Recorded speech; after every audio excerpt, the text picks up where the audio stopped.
can't tell you how I know this, but years went by. The suffering never ceased. Constant pain and constant misery. You would think that when the flames subside, it was to give you an opportunity to rest, but it was anything but that. How can memories be so painful?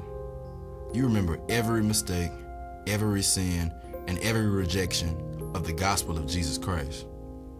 The thoughts never get old.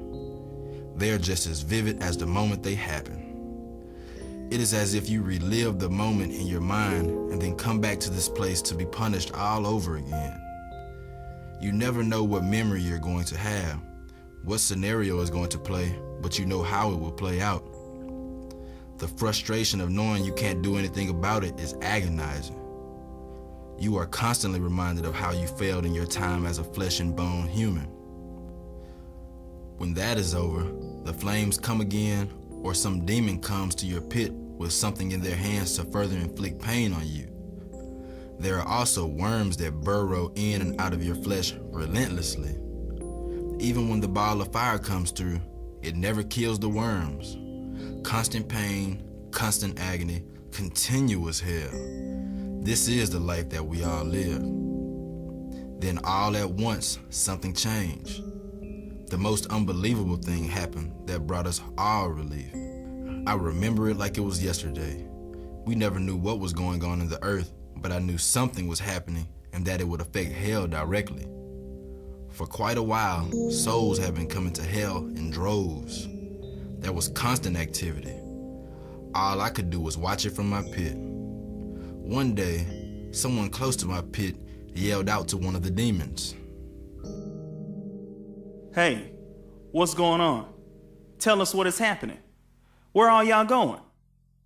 Shut up before I have one of the guards take you to Lord Satan for his evening entertainment. The demon knew exactly what to say to shut us all up. That is how the pits are emptied. They take the soul to Satan for his torturing pleasure, and we never see or hear about that soul again. At that threat, the soul was quiet. Not only was he quiet, but everything was quiet.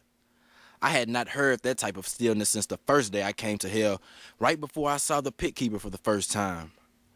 Not only was it quiet, there was no pit keeper, demon workers, worms, or fire.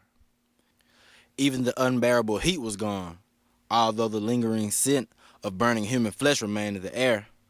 There was an eerie quiet only broken by someone who yelled, I'm out.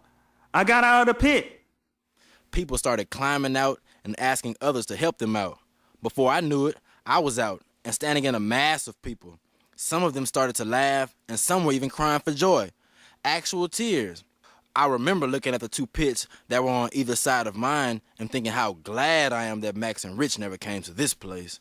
As joyful as that moment was, it was also confusing. I did not have a clue to what was going on. I heard someone say, I heard one of the demons say, they've captured Lord Satan. Can someone tell me who is they? Who is powerful enough to take Satan prisoner? Was there some kind of mutiny or rebellion? I know. I used to preach the gospel of Jesus Christ. I know exactly who it is and what is about to happen. I think Jesus is coming to save us from hell. No. According to the book of Revelations, Satan has been cast into the lake of fire, along with the Antichrist and the false prophet. We, my friends, are about to experience the white throne judgment. What is that? We will appear before the judgment seat of God. There are several books that will be opened and possibly read from. The books contain everything you have ever done. Then there is the book called the Book of Life. If your name is not found in the Book of Life, you will automatically be cast into the lake of fire. That is where Satan is right now, never to return. That is why the demons were running. They are terrified of the Nazarene. Why should we believe you? Look, our flesh is back. We have hair and teeth. We look normal again. If you're a preacher, why are you here? I would not preach the truth. The people at my church did not like me preaching or teaching on hell. They called me into a meeting and told me if I continued to preach these things, they would have me removed. I compromised. I gave in. I was not a courageous man on earth. I died one night in my sleep and woke up in this place. I have regretted that decision for many, many years now. I read the book, and believe you me, it is true. As the man talked, I could remember some of the sermons my pastor preached, and what he said sounded so familiar. At that, the whole atmosphere changed. The tears that were once shed for joy now flowed in sorrow. For quite a while, we all simply sat around those pits talking and wondering what was next for us. All at once, a bright light engulfed us, and we heard a voice say, "Inhabitants of hell, come forward now to stand before the King of Kings and the Lord of Lords, Jesus the Christ." I don't know how this happened, but within the blink of an eye, I was standing in the midst of an ocean of people on earth. Everywhere I turned, there was a person. I saw old people, young people. I saw people of all colors, men, women, you name it. Some of the people were dressed in military uniforms. Some were dressed up like for a special event, some like they were going to the beach. I even saw the man in hell that said he was a preacher. He had on his pajamas. Me? I had on a pair of jeans, a shirt, and my Letterman jacket. I had a strange urge to look through the crowd to see if I recognized anyone. It was this lady who reminded me of someone, but I thought, it's just not possible. Her face looked familiar, but she looked so dirty.